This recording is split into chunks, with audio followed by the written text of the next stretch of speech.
श्री शिवाय नमस्तुभ्यं। हर हर महादेव। आज हम आपको मिट्टी से शिवलिंग बनाकर दिखाने वाले हैं। ये है हमारे पास मिट्टी।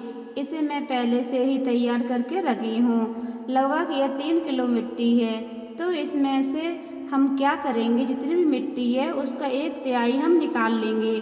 आपके पास 1 किलो है तो उसका 1/3 भाग निकालना है। ध्यान रखें, आधे से ज़्यादा यहाँ रहना चाहिए और आधे से कम यहाँ लेना है, क्योंकि इसमें से हमें नाग बनाना है, जलाधारी बनानी है। अगर हमारी इच्छा हुई तो रुद्र बनाने की, तो 108 रुद्र बनाने की तो हम इसमें से बना सकते हैं। तो हम क्या करेंगे, ये जो मिट्टी है सबसे पहले हम पार्थिव लिंग के स्वरूप में आकृति दे देंगे। तो इसको हम बढ़िया से चारों तरफ से ठोक लीजिए, अच्छे से गोला कर लीजिए। बाद में जो है चौकी पे गोल करेंगे।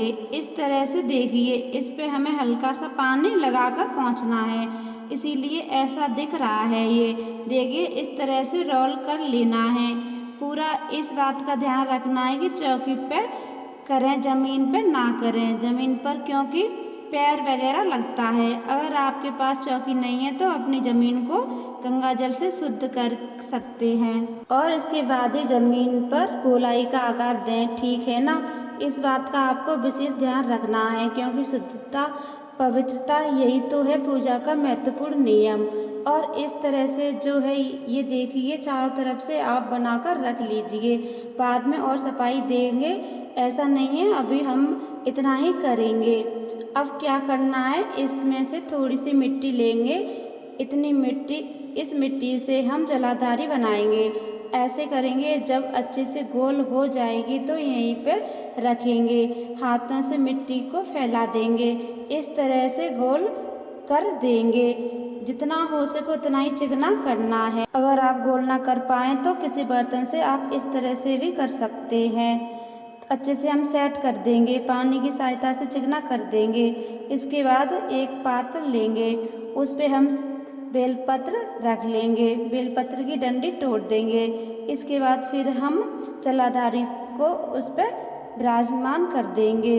अब हमें थोड़ी मिट्टी लेनी है, इसे अच्छे से गोल कर लेंगे। इस तरह से शेप देकर एक्स्ट्रा मिट्टी हटा देंगे। थोड़ी सी मिट्टी इस पे से हटाकर इस तरह से जलाधारी बना देंगे।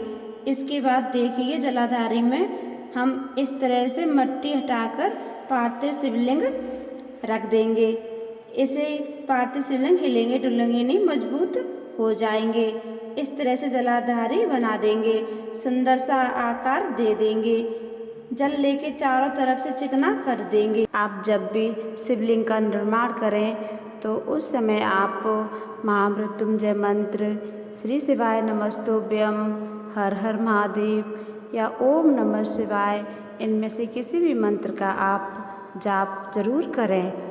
श्री शिवाय नमस्तुभ्यं, श्री शिवाय नमस्तुभ्यं, श्री शिवाय नमस्तुभ्यं, श्री शिवाय नमस्तुभ्यं, श्री शिवाय नमस्तुभ्यं।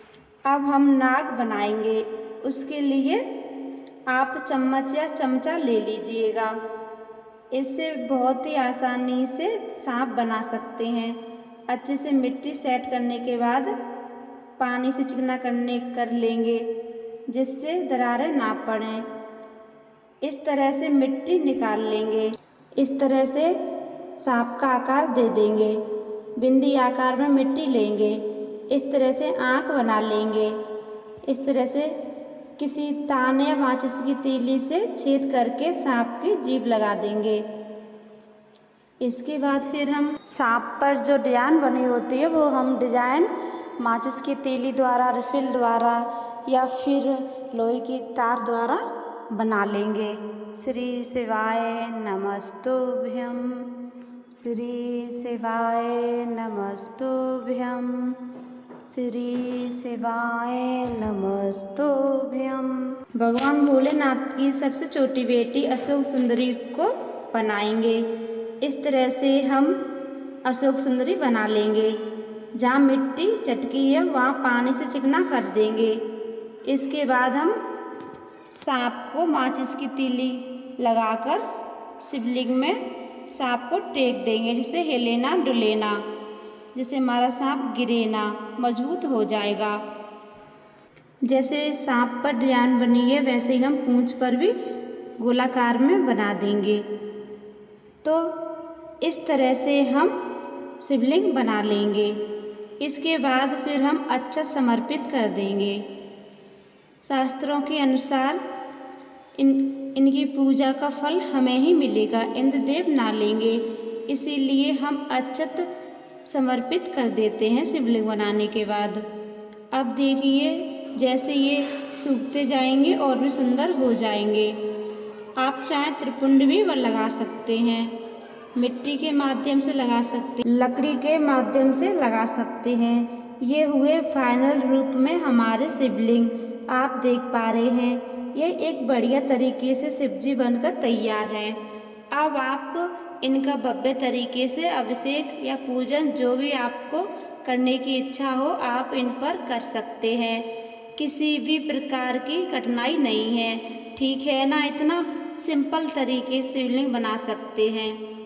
थोड़ा समय लगेगा, लेकिन जब शिवलिंग बनकर तैयार होगा तो आपको आनंद आ जाएगा।